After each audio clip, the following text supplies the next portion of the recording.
মানুষকে বসতে দিলে শুইতে চায়, আর শুইতে দিলে কি চায় বাকিটা বুঝে নেন। ছোট্ট একটা গল্প আপনাদের সাথে শেয়ার করি, তাহলে বুঝতে পারবেন কেন আমি ভিডিও প্রথমে এই কথাটা আপনাদেরকে বললাম। আমি আমার ফ্যামিলির সহ ঢাকায় থাকতাম গার্মেন্টসে চাকরি করার জন্য। আমি, আমার মা, আমার বাবা, আমার বোন, আমরা চারজনে মিলে থাকতাম। আমার কোনো ভাই নেই। এভাবে বেশ কিছুদিন থাকতে থাকতে আমরা চাকরি করছিলাম আর দিন যাপন করছিলাম। হঠাৎ করে আমাদের গ্রামেরই এক পাড়াতো চাচাতো ভাই ঢাকায় গিয়ে উপস্থিত হয় এবং আমাদের বাসায় গিয়ে আমাদেরকে বলে যে, আমার মাকে বলে যে, চাচি আমি তো নতুন এসেছি, আমি এখনো ম্যাচ পাইনি, তো আপনাদের যেভাবে থাকেন আপনাদের তো ঘর ফাঁকা নাই, কিন্তু বারান্দায় তো একটু জায়গা ফাঁকা আছে, তো আমাকে একটু আপনাদের বারান্দায় কয়েকটা দিন থাকতে দেন। তারপরে চাকরি করতে করতে যখন একটা রুম ভাড়া করতে পারবো তখন আমি সেই ম্যাচে গিয়ে উঠে পড়বো।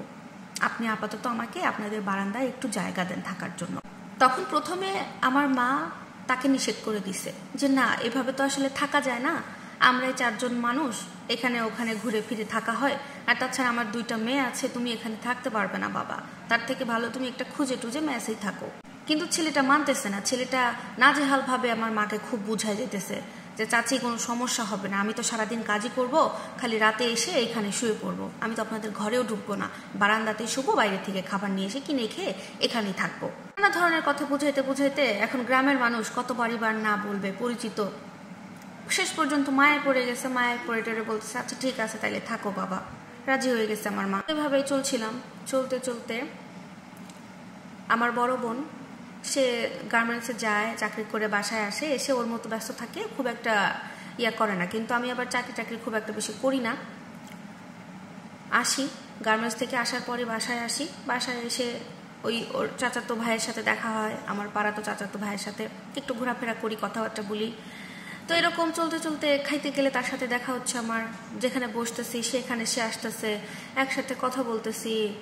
তো আমার বড় বোনের হয়তো সুযোগ পায় নাই, কিন্তু আমার সাথে দেখলাম যে সে একটু টাঙ্কি মারার চেষ্টা করে, যেটা বাংলা কথা বললাম। সে আমার দিকে চোখাচোখি করতেছে। এখন একটা মেয়ে একটা ছেলে 6-7 দিন এরকম চোখাচোখি হইতেছে, খাইতে গেলে দেখা হচ্ছে, বসতে গেলে দেখা হচ্ছে। এরকম কিছুদিন যাওয়ার পর 6-7 দিন পরে আমার আর ওই ছেলেটার মধ্যে একটা ভাবসাপ হয়ে গেছে, মানে একটা সম্পর্ক তৈরি হয়ে যায়। ছেলেটা কিন্তু আগে থেকেই ছোট আমাকে পছন্দ করতো, কিন্তু এটা আমরা কেউ জানতাম না বা আমিও জানতাম না। পরবর্তীতে তাকে দেখতে দেখতে আমিও তার প্রতি ডাইভার্ট হয়ে যাই। পরবর্তীতে সে আমাকে বলে যে, আমি তো তোমাকে আগে থেকেই পছন্দ করি। এইভাবে যাচ্ছিল। যাওয়ার পর 15 থেকে 20 দিনের মাথায় এখন ছেলেটা আমার মাকে বলে যে, আন্টি আপনাকে একটা কথা বলতে চাই, কিছু মনে করেন না, আপনি তো আমার পরিবার সম্পর্কে। সীমারে কি আমাকে বিয়া দিবেন? পরে কইতেছি কি, না আমি জানি না তোমার বিষয়ে, আমি দেশে থাকি না, থাকি ঢাকা, এখন বিয়া দেওয়া যেত না। হ্যাঁ, বর্ডারিতে বিয়া দিছি না মানুষ, তার মাই কইতেছি